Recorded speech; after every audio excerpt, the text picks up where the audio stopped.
Hello and welcome to PYQpedia। हम लोग एक सीरीज चला रहे थे जिसमें हम लोग इंडस्ट्रियल रिलेशन लेबर लॉज के जो डिफरेंट एक्ट्स हैं, लॉज हैं, उस पे हम लोग वीडियो बना रहे थे।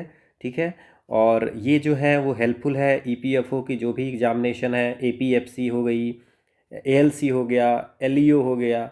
ठीक है, इन सब के लिए इम्पोर्टेंट है क्योंकि ये कॉमन टॉपिक इन कुछ एग्ज़ामों में पूछे जाते हैं जो कि जनरल टॉपिक से डिफरेंट है। ओके, तो ये हमारी लेक्चर 5th है। इससे पहले हम लोगों ने 4 लेक्चर की है। पहले लेक्चर में हम लोगों ने फैक्ट्रीज एक्ट 1948 के बारे में पढ़ाई की थी। उसके बाद हम लोगों ने उसके कुछ क्वेश्चन सॉल्व किए थे। फिर हम लोगों ने कॉन्ट्रैक्ट लेबर एक्ट 1970 के बारे में पढ़ाई की थी। आज जो हम लोग पढ़ने वाले हैं, the child labour prohibition and regulation act 1986। इसकी जो PDF है वो आपको टेलीग्राम चैनल PYQ_pedia पे मिल जाएगी। ठीक है, so let's start the session. तो सबसे पहले हम लोग पढ़ना चाहते हैं ये कि जो बच्चे हैं उनके लिए कॉन्स्टिट्यूशन में कुछ क्या प्रोविज़न है। ठीक है, तो पहले जो कॉन्स्टिट्यूशन में प्रोविज़न है वो आर्टिकल 21A कहता है कि फ्री एंड कंपलसरी एजुकेशन होनी चाहिए, एलिमेंट्री एजुकेशन होनी चाहिए 6 से 14 साल के बच्चों के लिए। ठीक है, एज ग्रुप ऑफ 6 से 14 ग्रुप के बच्चों के लिए free and compulsory elementary education होनी चाहिए। तो ये आर्टिकल 21 आपको याद रखनी है। फिर आर्टिकल 23 और 24 जो होता है वो कॉमनली कहा जाता है कि राइट अगेंस्ट एक्सप्लॉयटेशन। ठीक है, राइट अगेंस्ट एक्सप्लॉयटेशन। ठीक है, तो आर्टिकल 23 कहता है कि ट्रैफिक कोई भी right to being protected from being trafficked and forced labour नहीं होना चाहिए, और बॉन्डेड लेबर बधुआ मजदूर है ना, वो नहीं होना चाहिए। और आर्टिकल 24 कहता है कि कोई भी जो बच्चा हो, 14 साल से कम के बच्चे हो, उनको किसी भी हजारडस एम्प्लॉयमेंट में नहीं जाने हैं। ठीक है, आर्टिकल 14 आप लोगों को पता है कि राइट टू इक्वलिटी। ठीक है, इसमें बच्चे भी आ जाएंगे और सब आ जाएंगे। आर्टिकल 15 है राइट अगेंस्ट डिस्क्रिमिनेशन, इसमें ऑल आ जाते हैं। ठीक है, इसके बाद आर्टिकल 21 ये right to life and personal liberty. इसके बाद article 29 right of minorities for protection of their interest. Article 39 है, ये DPS में अभी तक जितने पढ़ रहे थे हम लोग वो फंडामेंटल राइट था। 39E DPSP है। इसमें क्या है, right to be protected from being abused and forced by economic necessities to enter occupation unsuited to their age और स्ट्रेंथ। जो आपके स्ट्रेंथ या एज को सूट नहीं करता है वैसे ऑक्यूपेशन में इंटर करने फोर्सली, ठीक है ना, इंटर करने के लिए जो आर्टिकल 39 है कि वो जो DPSP को स्टेट को ऐसा करना चाहिए कि ऐसा कोई ना करे कि किसी के एज की अनसुटेड ऑक्यूपेशन हो या उसके स्ट्रेंथ के खिलाफ हो। ठीक है ना, जो उसके स्ट्रेंथ नहीं है करने का फिर भी कर रहा है तो उससे उसको प्रोटेक्ट करना है। ठीक है, आर्टिकल 45 कहते हैं कि right to early childhood care and education to all children. जब तक बच्चा 6 साल तक का नहीं हो जाता है तब तक उसकी जो चाइल्डहुड केयर है और एजुकेशन वो करवाना चाहिए किसको, स्टेट को। ठीक है, right of weaker section of the people to be protected from social injustice and all form of exploitation. State को क्या करना चाहिए कि जो वीकर सेक्शन के लोग हैं उनके साथ जो सोशल इनजस्टिस होती है या कोई एक्सप्लॉयटेशन होता है उसको रोकना चाहिए। So that's a right article 46।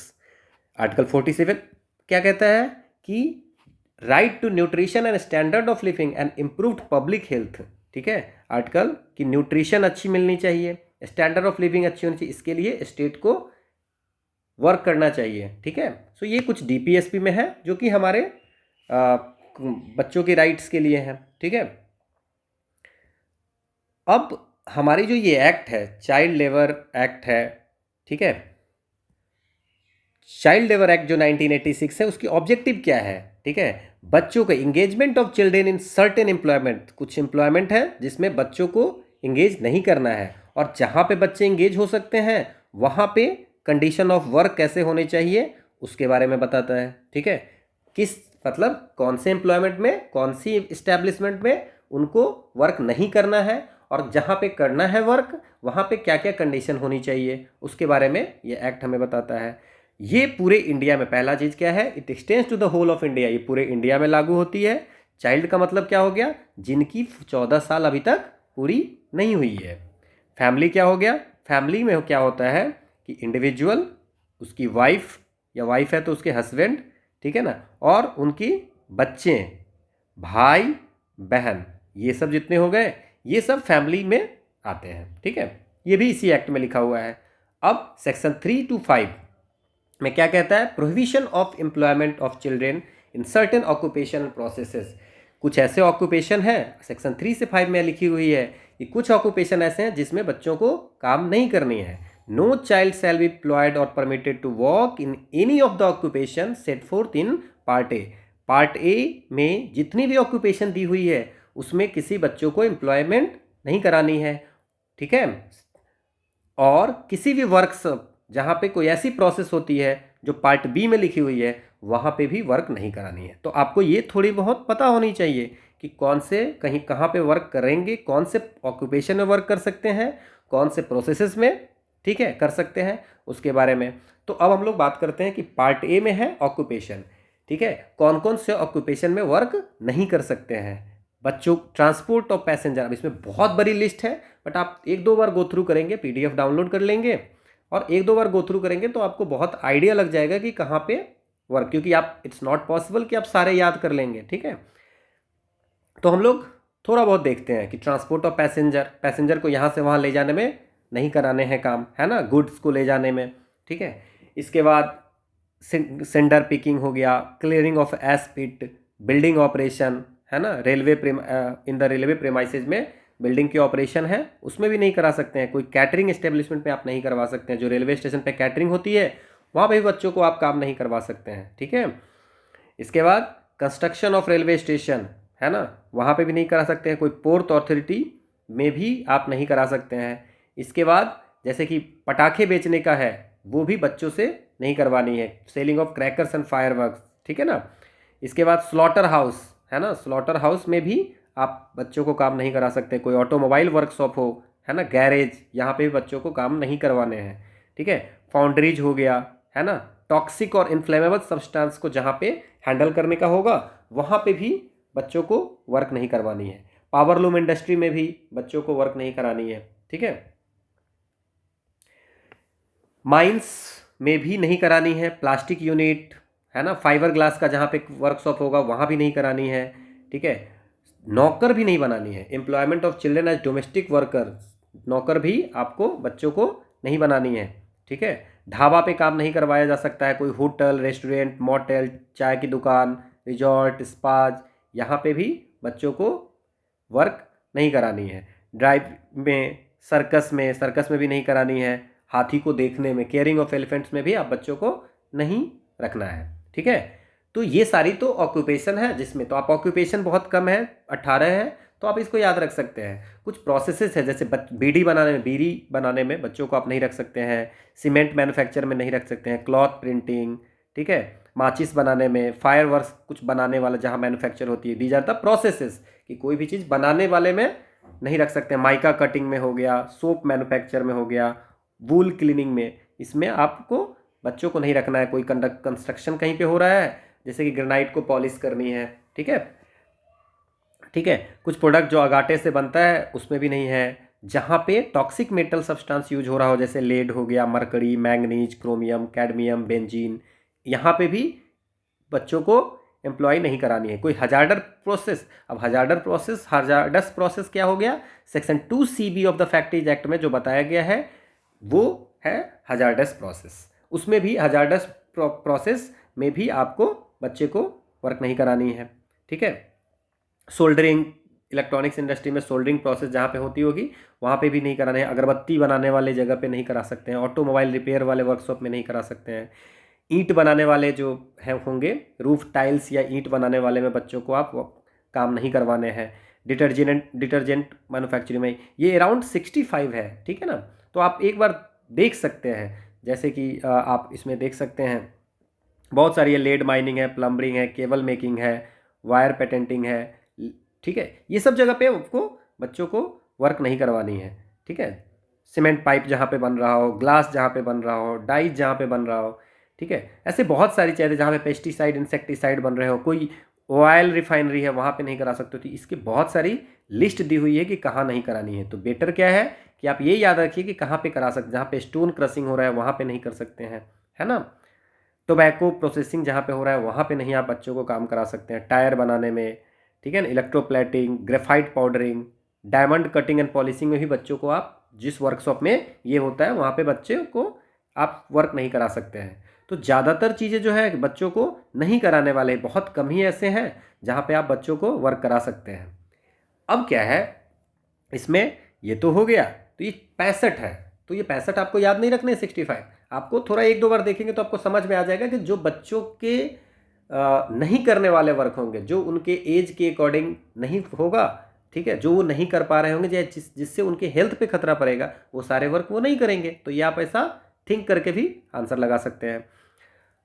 अब इसमें एक ऑब्जेक्शन है, क्या है कि provided that nothing in this section shall apply to any workshop wherein any process is carried on by the occupier with the aid of his family or to any school established by or receiving assistance from recognition from government।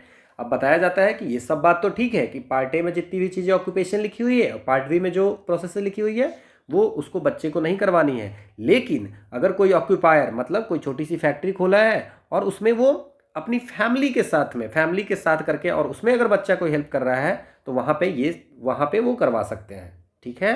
Family में अगर कोई बच्चे हैं, occupier का मतलब क्या हो गया, जैसे कोई छोटी फैक्ट्री है उसकी पूरी कंट्रोल किसी के पास में, जैसे फादर के पास में है तो उसके बच्चे उसमें हेल्प कर सकते हैं, तो वहाँ पे ये लागू नहीं होगा ये एक्ट।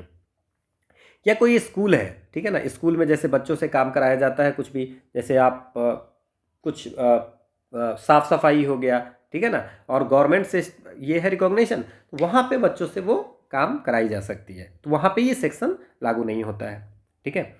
अब MC Mehta versus state of Tamil Nadu case हुई थी। सुप्रीम कोर्ट ने कहा था कि पैकिंग में बच्चों को आप रख सकते हैं, जैसे कि कोई भी चीज़ की पैकिंग है, कोई सामान की पैकिंग, बट ये ध्यान रखना है कि पैकिंग जो हो रही है वो जहाँ मैन्युफैक्चर हो रही है उससे दूर होना चाहिए, सो कि एक्सीडेंट ना कुछ ऐसा हो, ठीक है। तो children can be employed in the process of packing but packing should be done in an area away from the place of manufacture, जहाँ हो रही है उससे दूर होगा। तो ये सुप्रीम कोर्ट ने MC Mehta versus state of Tamil Nadu में कहा था।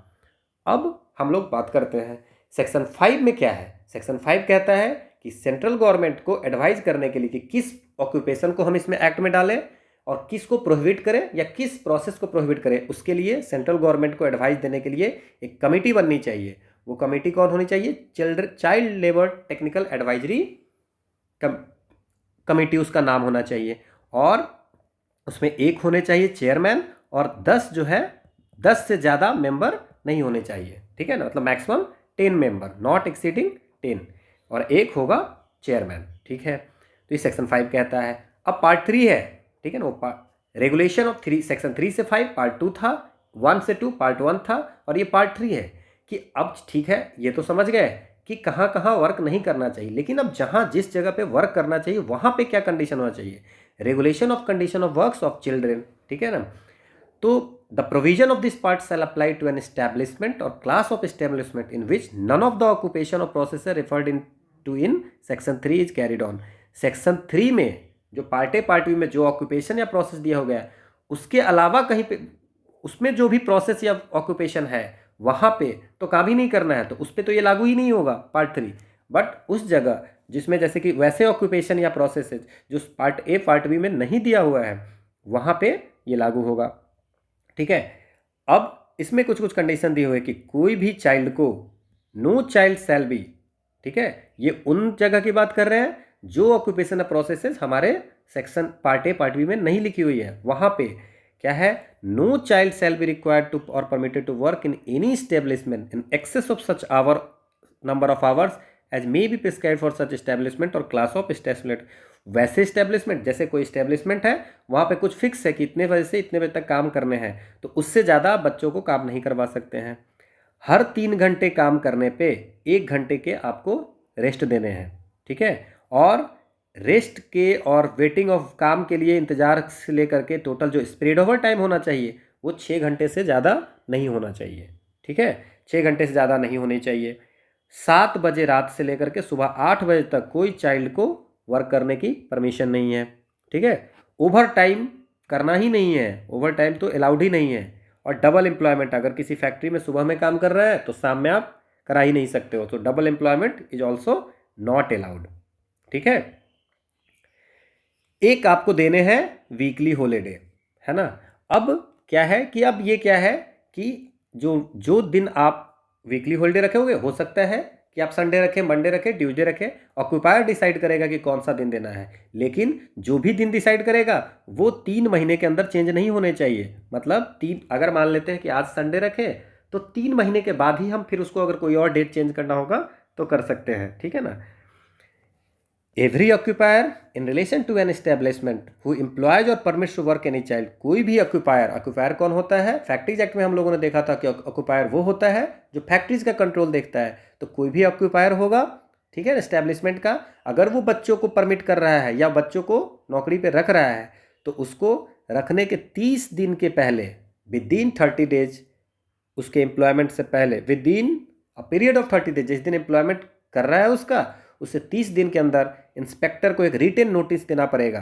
वहाँ पे नेम, कौन सी इस्टेब्लिशमेंट है, उसकी एड्रेस क्या है, मैनेजर का नाम क्या है, किस तरह के उस इस्टेब्लिशमेंट काम होती है, बच्चों से किस तरह की स्टेप काम कराई जा रही है, वो 30 दिन के अंदर आपको देना है ऑक्यूपायर को।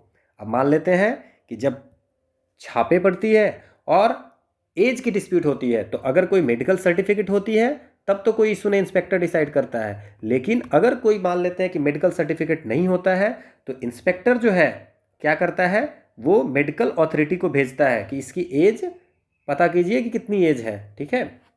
मेंटेनेंस ऑफ रजिस्टर, जितने भी ऑक्यूपायर होते हैं, ठीक है, उनको एक रजिस्टर मेंटेन करनी होती है। वहाँ पे जो बच्चे हैं उनके डेट ऑफ बर्थ, सारे बच्चों के डेट ऑफ बर्थ, कितने आवर उनसे काम करा रहे हैं, किस तरह के काम करा रहे हैं, रेस्ट कितना टाइम दे रहे हैं, कितने बजे से कितने बजे तक दे रहे हैं रेस्ट, ये सारे उनको मेंटेन भी करने हैं। पार्ट 4 है मिसलेनियस, कुछ पेनाल्टीज भी रखी गई है सेक्शन 14 में कि who ever employees any child और परमिट्स एनी चाइल्ड। अब सेक्शन 3 में जो वर्क्स लिखे हुए हैं पार्ट ए पार्ट बी में, अगर वो वर्क करवाते हैं कोई भी चाइल्ड से, ठीक है, तो उसको कम से कम 3 महीने और मैक्सिमम 1 साल की जेल हो सकती है। ठीक है। और कम से कम 10,000 और मैक्सिमम 20,000 का फाइन या दोनों हो सकता है। ठीक है। ठीक है। हुएवर हैव, अब क्या है कि मान लेते हैं कि कोई ऐसा है जो सेक्शन 3 में जो वर्क है वो करवा रहा है और पहली बार पकड़ा गया, तो पहली बार पकड़ा गया तो उसको 3 महीने की सज़ा या मैक्सिमम 1 साल की हो जाएगी और 10,000 और मैक्सिमम 20,000 हो जाएगा। लेकिन अगर वो दोबारा उसी ऑफेंस के लिए पकड़ा जाता है तो उसको 6 महीने कम से कम सज़ा और वो 2 साल तक एक्सटेंड हो सकता है। ठीक है। तो पहली बार में थोड़ी सी रियायत है, दूसरी बार में 6 महीने और 2 साल। सेक्शन 17 कहता है कि इंस्पेक्टर की अपॉइंटमेंट होती है। अब कौन करता है? Appropriate government may appoint inspector for the purpose of securing compliance with इस एक्ट के, इस प्रोविजन, जो एक्ट है उसमें जो प्रोविजन है वो अप्लाई हो रहा है कि नहीं, उसके लिए अप्रोप्रिएट गवर्नमेंट क्या करेगा? इंस्पेक्टर अपॉइंट करेगा। ठीक है। तो ये थी हमारी चाइल्ड एंड लेबर एक्ट 1986। अब इसमें क्या है कि 2016 में इसमें कुछ अमेंडमेंट लाई गई थी। ठीक है। तो पहला जो है कि उसमें क्या किया था इन्होंने, चाइल्ड लेबर एक्ट जो था उसको इन्होंने चेंज करके कर दिया child and adolescent labour act 1986। तो एडोलेसेंट वर्ड को ऐड कर दिया और इसमें कहा कि कोई भी, अब एडोलेसेंट के लिए क्या किया, कहा कि no adolescent shall be employed और permitted to work in any of kind of hazardous occupation और प्रोसेसेस। जो हैजार्डस ऑक्यूपेशन होगा, ठीक है ना, और प्रोसेसेस होगा जो हेल्थ के लिए खतरनाक होगा, उसमें कोई एडोलेसेंट को वर्क नहीं करना है। एडोलेसेंट का मतलब जिनकी 14 वर्ष कंप्लीट हो गई है लेकिन 18 वर्ष कंप्लीट नहीं हुई है। लेकिन ये कहाँ कहाँ अप्लाई नहीं होगा? अगर कोई फैमिली इंटरप्राइजेज होगा या फैमिली हो, है ना, वहाँ पे अदर देन हजारडस काम नहीं हो रही है ऑक्यूपेशनल प्रोसेस, तो वहाँ पे या आफ्टर हिज स्कूल आवर या ड्यूरिंग, ठीक है ना। अब इसमें क्या है कि अगर किसी फैमिली की कोई बिजनेस है तो वहाँ पे काम तो कर सकता है ना। हजारडस ऑक्यूपेशन तो पहले नहीं होनी चाहिए। हजारडस ऑक्यूपेशन के अलावा कोई काम होगा तो वो कर तो सकते हैं, लेकिन स्कूल आवर के बाद, स्कूल के बाद कर सकते हैं या छुट्टियों में कर सकते हैं। ठीक है।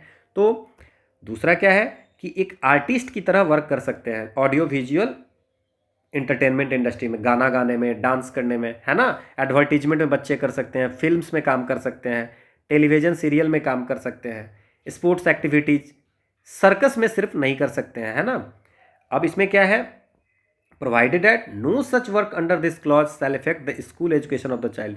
ऐसा नहीं है कि पढ़ाई छोड़ करके काम है, पढ़ाई स्कूल एजुकेशन बच्चे की कहीं भी इफेक्ट नहीं होनी चाहिए, तो ये कर सकते हैं, ठीक है। अब क्या है, इसमें और क्या चेंज हुई थी, चेंज ये हुआ था कि जो child labour technical advisor committee थी, तो उसको बना दिया गया, उसका नाम रख दिया गया टेक्निकल एडवाइजरी कमेटी, चेंज करके, ठीक है। तो अब हमको याद रखना है टेक्निकल एडवाइजरी कमेटी। अब सेक्शन 14 में जो था कि 3 महीने और ज़्यादा से ज़्यादा 1 साल, उसको इन्होंने कर दिया 6 महीने और एक्सटेंड टू 2 ईयर्स, ठीक है। और जो 10,000 रुपये थे और 20,000 तक एक्सटेंड हो सकते थे, उसको क्या कर दिया गया कि 20,000 रुपये है और 50,000 रुपये तक फाइन है, या दोनों है, ठीक है। ये चेंज किया गया। इसके बाद प्रोवाइडेड दैट द पेरेंट्स और guardian of such children shall not be punished, तब तक गार्जियन या पेरेंट्स को पनिश नहीं किया जाएगा जब तक कि unless they permit such child for commercial purpose in contravention of the provision of act. अगर बच्चे के माता पिता अगर परमिशन दे रहे हैं कि तुम जा करके ऐसे वर्क में काम करो, ठीक है ना, जहाँ जो सेक्शन 3 में लिखा हुआ है कि नहीं करना है, तो उनको भी पेरेंट्स और गार्जियन का होगा। लेकिन अगर उनको पता नहीं होगा या उन्होंने परमिशन नहीं दी होगी, तो उनको पेरेंट्स और गार्जियन को क्या किया जाएगा, पनिशमेंट नहीं मिलेगी, ठीक है। अब मान लेते हैं कि जैसे हम लोगों ने सेक्शन 14 में पहले पढ़ा था, उसमें क्या चेंज था, 1 साल, 6 महीने से 1 साल 2 साल कर दिया। और वहाँ पे क्या था कि अगर दोबारा वही हरकत करते हैं, ठीक है ना, तो 1 साल से 3 साल हो गया।